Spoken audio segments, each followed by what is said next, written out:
Hello, I'm codenamed Snow, and I've been tasked to perform an analysis on new and emerging forms of communication utilized by terrorist organizations.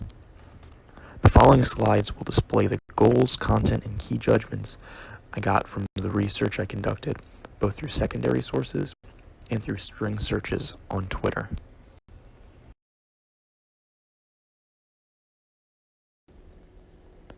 The mission statement of the analysis is as follows: to influence and inform those with a limited understanding of terror organizations and of the impact new and emerging forms of communication, both through media and other methods, have a direct effect on terror activities around the globe. Terrorism has spread at a rapid rate over the last several decades. This may be due to the new and emerging platforms on which information can be disseminated, and have allowed terror groups to reach and influence many more possible recruits than was previously possible with past technologies and generations. To understand the purpose of this analysis, we must first look at the problem statement that I have created. It states, terrorist ideology has seemed to be spreading at a rapid rate over the last few decades. This appears to be due to new and emerging forms of communication on platforms such as Twitter, Facebook, and YouTube. This leads right into the purpose of my analysis, which is to inform the class on how social media platforms and new and emerging forms of communication affect the spread of terror groups' ideology. This slide shows the key judgments which I made due to the research with secondary sources like journals and articles that I read, and through string searches on Twitter.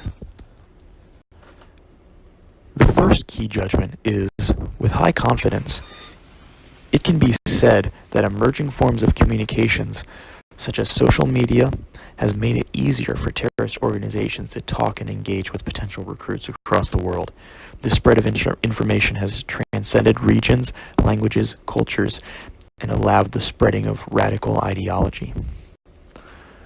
The second key judgment of mine was, with high confidence, it can be said that the number of terrorist attacks have grown over the last several decades. There's a strong correlation between the number of attacks and the rise of internet and social media platforms. These terror attacks appeared to peak in 2014, leading to the record number of injuries and fatalities. My third key judgment was, with high confidence, it can be said that the highest number of terror activities within the last decade comes from the Middle East and North African regions. Two of the three top countries in which terror attacks occur are located in this region, those being Afghanistan and Iraq. These countries have seen the rise of organizations such as ISIS and Al-Qaeda, both of which have large social media presences. After the analysis of the 45 tweets I took through string search and the research done on the background of terrorist organizations and how they utilize the internet and social media platforms to disseminate propaganda and communicate with each other and possible recruits, it is clear to see that some hateful extremist speech has slipped through the cracks. After the calls to action by the public and government recently, businesses like Twitter, Facebook, and YouTube have done a better job at curbing extremist rhetoric from individuals linked to terrorist groups, such as ISIS and Al-Qaeda. With the concerted effort of the world governments and social media businesses, terror propaganda and recruitment can be reduced. Some main holes in my analysis would most likely stem from the fact that I was only looking at English tweets. And those English tweets usually come from Western countries, or at the very least, people that predominantly speak English in their country. And one of the biases of mine would be that I really wasn't taking in any other cultures or languages into my analysis. I was mostly focusing on people living in the US, UK, Canada, Australia, and other Western English-speaking countries, or at the very least people that post in English on that platform.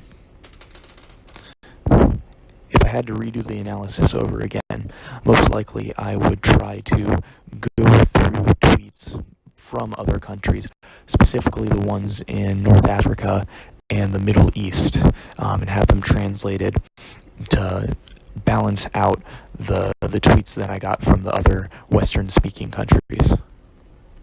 With all that said, the best thing we can do is keep urging companies like Facebook, Twitter, and YouTube to take down their posts and accounts as soon as they are spotted.